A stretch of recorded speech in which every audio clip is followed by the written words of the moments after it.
are. Yeah, baby, you are. Beautiful, beautiful, beautiful, beautiful lady. Love your imperfections, let me in ya. Tomorrow comes and goes before you know. Assalamualaikum warahmatullahi wabarakatuh. Perkenalkan, saya Fitrah Hanisuci Asmawati dengan NIM 24040300006. Saya akan memaparkan materi tentang Provinsi Kepulauan Riau, Ibu Kota Tanjung Pinang. Kepulauan Riau adalah sebuah provinsi di Indonesia yang terletak di bagian timur negara ini, tepatnya di kawasan Selat Malaka dan Laut Cina Selatan. Provinsi ini terdiri dari 2.408 pulau dengan sekitar 330 pulau utama dan memiliki ibu kota di Tanjung Pinang. Kepulauan Riau berbatasan langsung dengan negara tetangga, Malaysia dan Singapura, yang menjadikan wilayah strategis dari segi geopolitik maupun ekonomi. Keberagaman budaya dan adat istiadat masyarakatnya juga menjadi kekayaan tersendiri bagi Kepulauan Riau. Selanjutnya, pahlawan Kepulauan Riau. Yang pertama yaitu Raja Ali Haji, yang dikenal sebagai tokoh pejuang dan penyair dari Kepulauan Riau.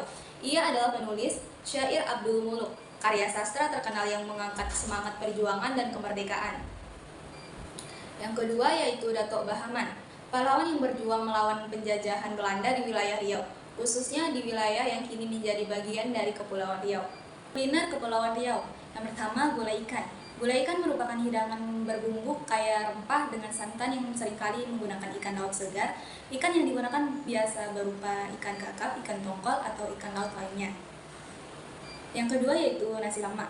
Nasi lemak adalah hidangan nasi yang dimasak dengan santan, disajikan dengan lauk seperti telur rebus, ikan bilis atau teri, sambal, dan kacang goreng. Makanan ini populer di Kepulauan Riau sebagai sarapan atau makan malam. Selanjutnya, pariwisata. Kepulauan Riau dengan keindahan alam dan budaya yang kaya menawarkan berbagai objek wisata yang menarik, baik untuk wisatawan yang menyukai alam sejarah maupun budaya. Berikut beberapa objek wisata utama di Kepulauan Riau. Salah satunya yaitu Pantai Trikora. Pantai Trikora terkenal dengan pasir putihnya yang lembut dan air laut yang jernih. Tempat ini cocok untuk berlibur, bersantai, atau menikmati berbagai aktivitas olahraga air seperti snorkeling dan diving peninggalan sejarah. Peninggalan sejarah Kepulauan Riau. Yang pertama yaitu makam Raja Ali Haji. Raja Ali Haji salah satu tokoh besar dalam sejarah Melayu, dimakamkan di Kepulauan Penyegat. Beliau adalah seorang sastrawan yang terkenal dengan karya-karyanya, termasuk Gurindam 12 yang menjadi pedoman hidup masyarakat Melayu. Yang kedua yaitu Masjid Raya Sultan Agung. Masjid ini dibangun pada masa Kesultanan Riau Lingga pada abad ke-19 di Pulau Penyengat.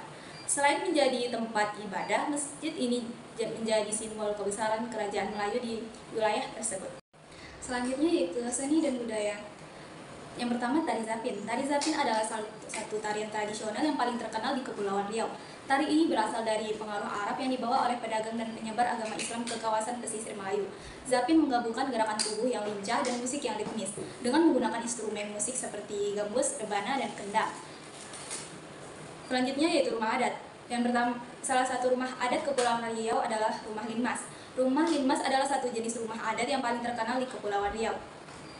Rumah ini memiliki bentuk panggung dengan atap linmas atau segitiga yang khas. Atap linmas ini memiliki beberapa tingkat dan biasanya terbuat dari bahan alami seperti ijuk, daun rumbia, atau sirap kayu. Rumah linmas dibangun di atas tiang tinggi untuk menghindari banjir dan menjaga ventilasi yang baik, serta melindungi penghuni dari panas dan kelembapan.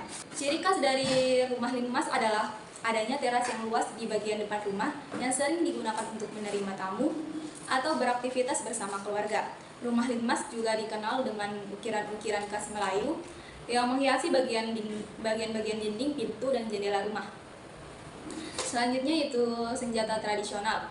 Yang pertama, keris. Keris adalah salah satu senjata tradisional yang paling terkenal di seluruh wilayah Melayu, termasuk Kepulauan Riau. Senjata ini memiliki bentuk bilah yang melengkung dengan hulu yang sering dihiasi dengan ukiran khas.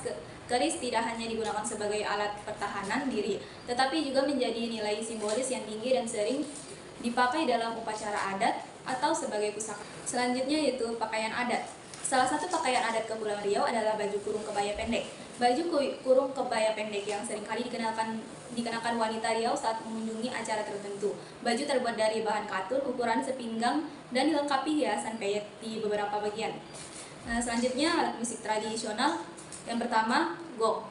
Gong adalah alat musik perkusi besar yang sering digunakan dalam acara adat dan musik tradisional Melayu. Yang kedua, rebana. Rebana yaitu alat musik perkusi berupa drum kecil yang dimainkan dengan tangan, digunakan dalam berbagai acara adat dan keagamaan. Selanjutnya yang terakhir yaitu julukan Kepulauan Riau. Provinsi Kepulauan Riau sering dijuluki sebagai bumi segantang lada. Julukan ini mengacu pada sejarah dan kekayaan alam daerah tersebut, terutama pada hasil lada yang pernah menjadi komoditas utama di Kepulauan Riau. Karakter masyarakat Kepulauan Riau adalah cerminan dari keberagaman, keramahan, dan kebersamaan yang telah terjalin dalam sejarah panjang mereka. Mereka sangat menghargai adat istiadat, menjaga hubungan baik dengan sesama, serta memelihara kehidupan maritim dan alam sebagai bagian dari identitas mereka. Dengan nilai-nilai sosial yang kuat, masyarakat Kepulauan Riau terus berkembang di tengah perubahan zaman, tetap mempertahankan tradisi dan beradaptasi dengan dunia modern. Dari karakter masyarakat Provinsi Kepulauan Riau, kita bisa mengambil banyak teladan yang sangat berharga seperti sikap ramah, hidup rukun dalam keberagaman, gotong royong, serta kecintaan terhadap alam. Nilai-nilai ini penting untuk diterapkan dalam kehidupan sehari-hari guna untuk menciptakan masyarakat yang lebih harmonis, bertanggung jawab, dan adaptif terhadap perubahan. Sekian dari pemaparan materi yang saya bawakan. Kurang dan lebihnya mohon dimaafkan, dan saya akhiri. Wassalamualaikum warahmatullahi wabarakatuh.